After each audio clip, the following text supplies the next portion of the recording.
안녕하세요, 깍시입니다. 나중에 혹시 시간 나시면 유튜브에 중국 경제 한번 타이핑해서 한번 쳐보시죠. 이건 뭐 마치 곧 빠른 시일 내에 중국 경제가 망할 것 같은, 아니 이미 망한 것 같은 썸네일이 어마하게 많습니다.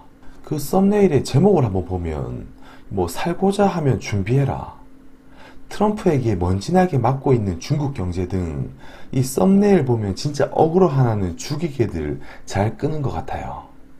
그래서 오늘은 저 깍시가 진짜 중국 경제가 이 난리가 난 상황인지 진단 좀 해볼 거고요. 참고로 오늘은 제 주관적인 의견이 들어갈 수도 있으니 최대한, 그것도 아주 최대한 지표만의 근거를 들면서 이야기를 좀 해보도록 할게요. 참고로 뭐 저 깍시는 이 중국이 뭐 잘 안 되기를 바라긴 하지만 이 한국이란 나라, 중국 없이는 사실상 경제가 살아남기가 좀 힘들어요.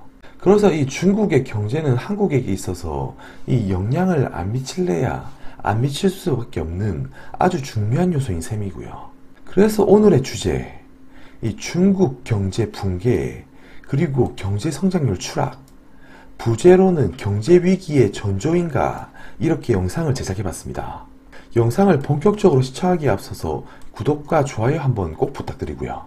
뭐 최근에 이 중국의 경제 성장률이 발표가 되었어요. 뉴스를 못 본 분들을 위해서 제가 간략하게 뉴스를 좀 따왔습니다. 뉴스 한번 보고 가실게요. 중국의 3분기 성장률이 사상 최저 수준인 6%를 기록하면서 세계 경제의 먹구름이 짙어지고 있습니다.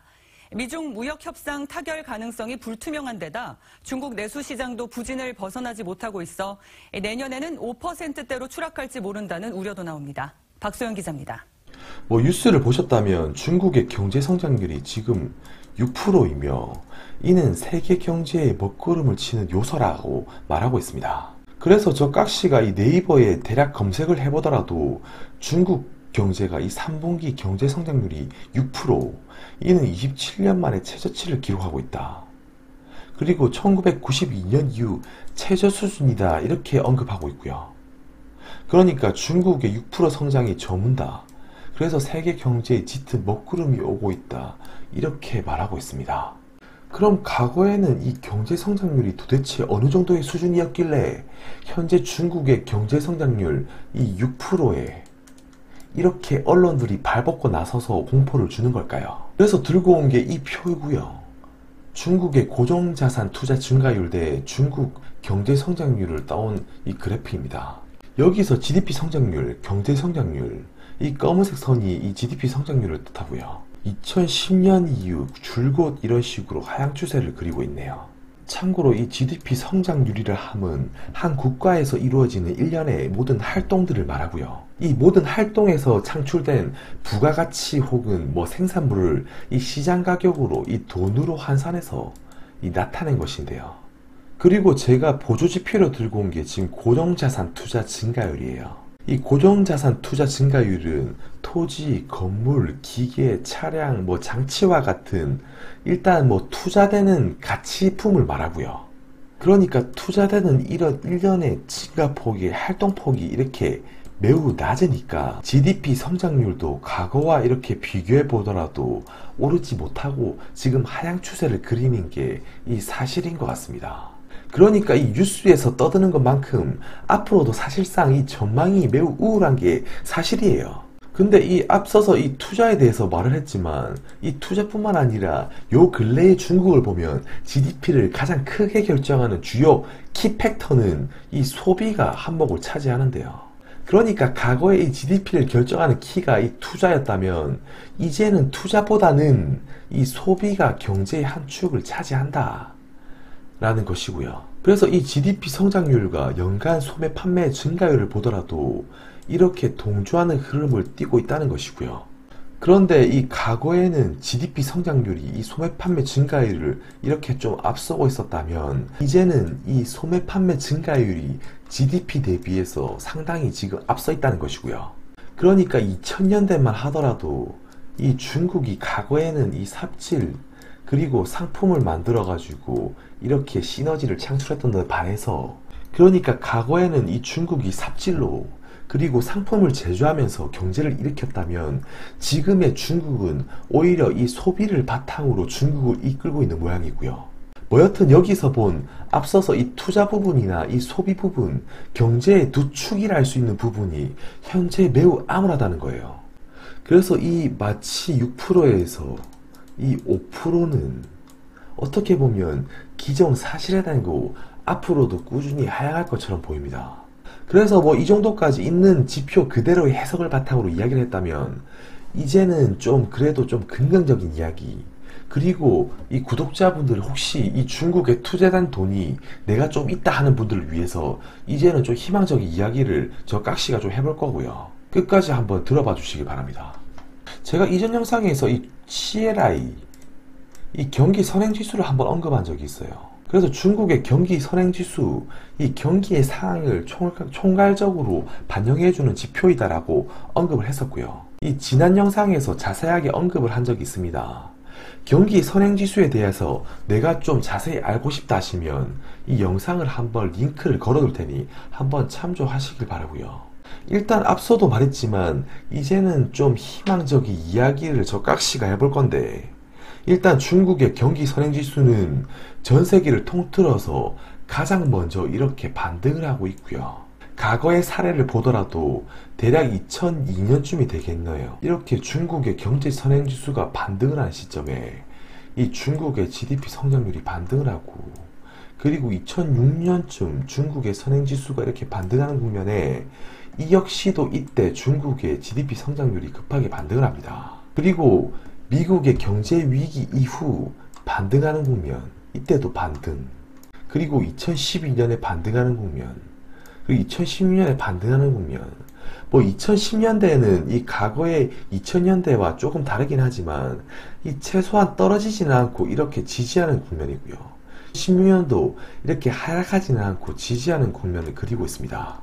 뭐 그러니까 이 시기는 그래도 하락하지는 않고 경기 선행지수가 적어도 반등을 하니까 최소한 경제 성장률이 지지는 하는구나, 행보는 하는구나, 이렇게 봐야 할 것 같고요. 아무튼 이 부분은 뒤에서 더 이야기하기로 하고요.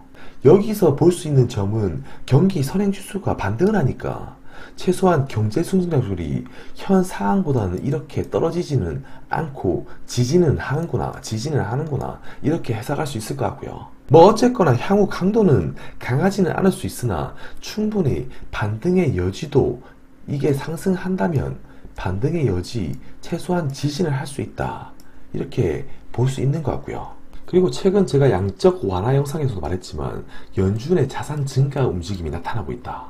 그래서 양적 완화 영상을 안 보셨다면 이 영상도 좀 참조를 부탁드리고요.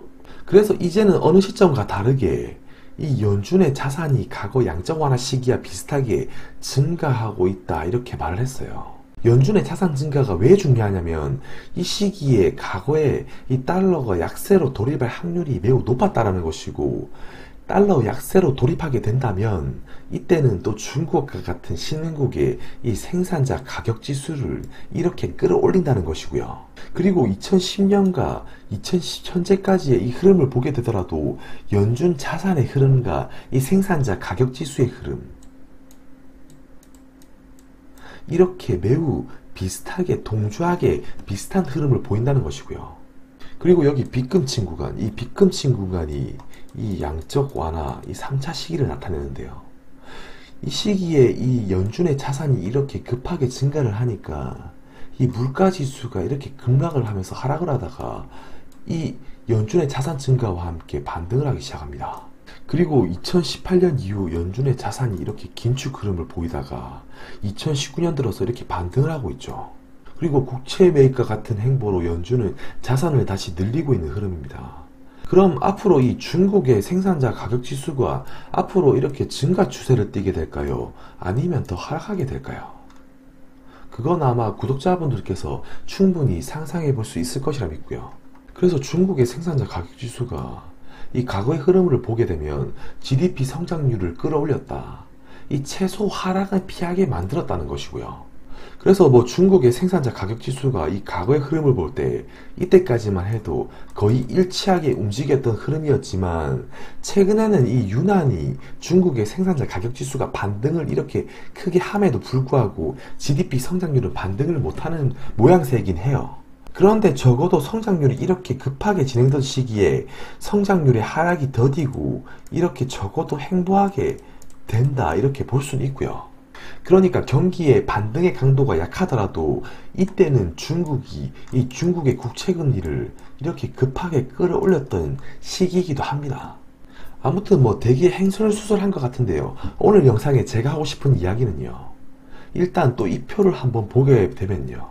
파란색 선은 중국의 생산자 가격지수 변동률, 그리고 검은색 선은 위안화 환율을 나타낸 것입니다. 그러니까 과거 QE2 시점에 이 물가 상승률이 미약하지만 이렇게 반등을 그리고 있는 국면, 그리고 QE3 시점에 또 미약하지만 이렇게 반등을 이루고 있는 국면.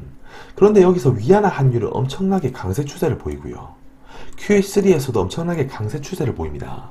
그래서 현재 이 연준의 자산 증가는 위안화를 충분히 강세로 유인할 수 있겠다 생각이 들고요. 그렇게 된다면 이 생산자 물가지수를 이렇게 반등을 할 수 있겠다 이렇게 보는 것이고요. 이 과거에 중국 경제 위기설이 최고점을 이룰 때 중국의 생산자 이 가격지수가 최저점을 찍고 그때 당시 이 위안화 환율이 한 6.8 위안화쯤 되나요? 이 시기에 중국 경제 위기설이 말 그대로 최고조에 달하던 시기였던 거 아마 경제를 꾸준히 봐오신 분들이라면 기억하실 겁니다. 허나 지금 중국이 망했습니까? 아직 안 망했죠. 그리고 최근 또 불거져 나오고 있는 중국 경제와 위기설, 뭐 저 깍시 또한 중국이 중기적으로 봤을 때 경제가 계속 견조할 수 있을 거라고 생각이 들진 않지만 지금 단기적으로 1년, 2년, 3년 안에 이 몇 년 안에 지금의 상태보다 더 나빠지기는 쉽지 않나 생각이 들고요. 결국 그 이유 중 중요한 요소 중에 하나가 이 위안화가 현재 무역준쟁으로 인해서 크게 하락한 상태이기 때문에 다시 이렇게 강세로 돌아서게 된다면 향후 연준의 자산 증가 흐름과 함께 위안화는 강세로 다시 전환되고 이 강세로 전환되는 동안 특별한 문제가 중국에는 생기지 않을 거다 이렇게 보고 있습니다. 그래서 마지막으로 좀 정리를 하면서 끝내면요. 뭐 뉴스에서 떠드는 것 같이 GDP 경제 성장률이 이 하향 추세임을 우리는 같이 확인을 했어요. 이 투자와 소비가 감소된 요인이 가장 크고요. 그런데 아주 다행스럽게도 이 중국의 경제 선행지수는 전 세계에 제일 앞서서 이 중국이 제일 앞서서 반등 중이다라는 것이고요. 그래서 조금 희망을 가질 수도 있겠다. 그래서 앞으로 이 희망적인 이야기를 좀 해보면 연준의 자산의 증가 흐름이 올해부터 좀 나타나고 있고 이는 과거의 흐름을 볼 때 이 생산자 가격지수를 반등시켰다. 그리고 생산자 가격지수는 GDP 상승률에 이 반등을 가져다 줄 것이다. 이렇게 얘기를 했고 최소한 반등을 못하더라도 이 지지는 해주는 흐름이었습니다. 그리고 중요한 부분, 이 연준의 자산 증가 흐름이 과거 양적 완화 시기와 비교해보면 이때 어김없이 달러는 약세가 되고 이 위안화는 강세 요인을 띄었다. 그래서 이 위안화가 강세 요인으로 이렇게 지금은 한 7위안에 지금 머물고 있지만 이게 이렇게 강세로 돌아서게 되면 이 강세로 돌아서게 되는 국면에 중국 경제의 피바람이 휘몰아치기는 매우 힘들다는 것이고요. 그래서 저 깍시는 중국 경제가 이 가까운 수년, 2년, 3년 안에 오기는 좀 힘들어 보인다는 것이고 오히려 반등에 돌입한다면 지금이 이 자산 매입의 시점이 아닌가, 이 중기적으로 자산 매입의 시점이 아닌가 이렇게 조심스럽게 전망을 한다는 것이고요. 뭐 댓글 몇몇 분들의 글을 보다 보니 이 중국 경제에 대해서 걱정하시는 분들도 많은 걸 저 깍시도 느끼게 되었습니다. 뭐 트럼프와 시진핑이 이 미중 무역 협상에서 이 분위기를 완전 개같이만 만들지 않는다면 앞으로 이 중국 경제가 이 단기적으로 중기적으로 반등할 수 있으리라 생각이 들고요. 오늘 제가 준비한 영상은 여기까지입니다. 또 다음 영상에서 이 좋은 영상으로 또 인사드릴 수 있도록 할게요. 감사합니다.